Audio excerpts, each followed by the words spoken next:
What's up, everyone? This is DYANAROZAY. Welcome to my channel. You see the thumbnail, so you know exactly why you're here.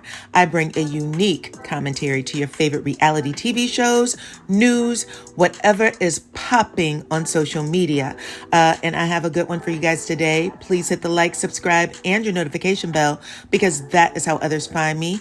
Also, don't forget to follow me on IG at DYANAROZAY and on Facebook. That's a private group, and it's called DYANAROZAY Real Talk. Outside of that, you guys already know I appreciate every single one of you for rocking with me. Now let's get started. You guys, I just saw one of the raggediest damage control interviews of all time.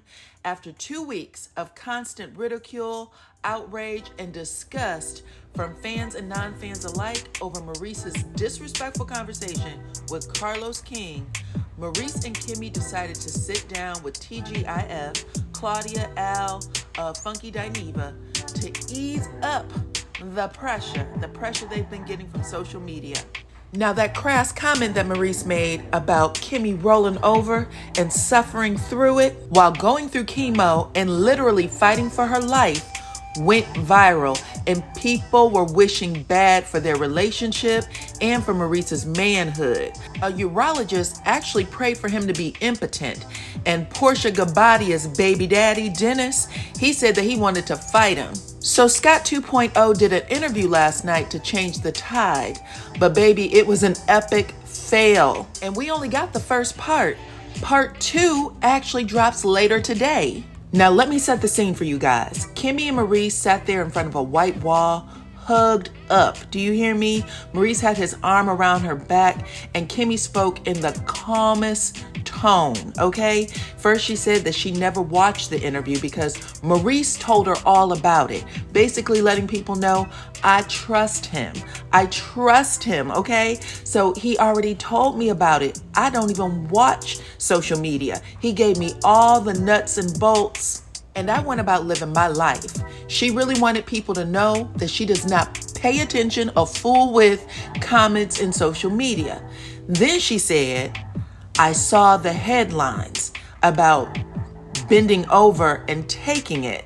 But actually what Maurice said was that she rolled over and suffered through it.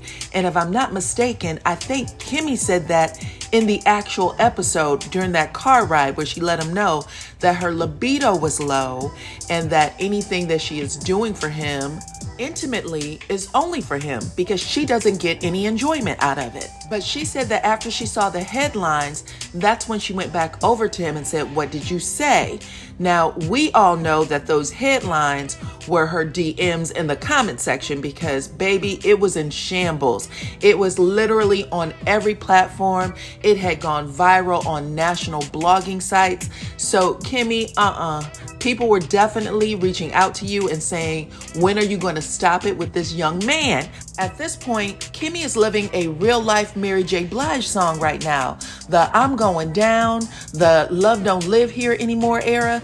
I know she called this man her soulmate, but she got to unlock her mind from that statement. But for the first part of the interview, Kimmi kept it cute. She was letting everyone know that she was okay, that Maurice has never forced her to do anything. She was assuring people that she was not in physical pain. She was assuring people that she never felt like they would divorce if she didn't sleep with him.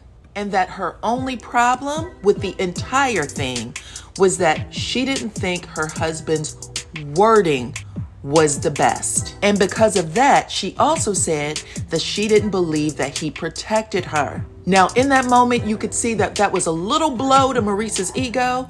But the funny part is, it shouldn't have been because she was still protecting him. And the interviewers caught it and even said it, Kimmi, like even now you are protecting him. And Kimmi wasn't disputing that. She said, listen, I made a commitment to myself when I married this man that he would never go 7 days without it. Even if she's near death, he's gonna get it. Do you hear me? She was there to let people know, I understand why you guys are upset. However, it is not what you think. But then Maurice steps into the picture, okay? Now you got him sitting there. He is freshly shaven, no facial hair, nice little button-down shirt. He let Kimmi talk without interrupting her one time, okay? Completely silent. He didn't make any exaggerated facial expressions, and for a half of a second, I thought that this could have went down exactly the way they wanted it to. Now, people who are fans of the show might have been like, I still don't trust it, but non-fans may have went with it, okay? And that was all the way up until Maurice opened up his mouth and let the flies out. He was asked if he had any regrets about the words he chose and if he thought it wise to make Kimmi continue to be intimate with him during the fight of her life. Y'all, that's when Maurice said, with the same exact calmness and ease that Kimmi gave during that first half of questioning, this man said, yeah, I can't unring the bell. I said what I said, okay? The interviewers started joking, talking about, he just hit us with the Nene Leaks. Actually, they said candy, but it was definitely Nene Leaks. I said what I said, okay? And he proceeded to blame Kimmi for his answers. He said, listen, my wife decided to share on national TV before speaking with me that she was faking it. Then he said that he had no idea that she was even doing it, which completely paints him as an imbecile, because there is no way in hell that you could go to a doctor's appointment with your spouse and be told that they have the most aggressive form of breast cancer that they could possibly get, and not Google that diagnosis up, down, and sideways, okay?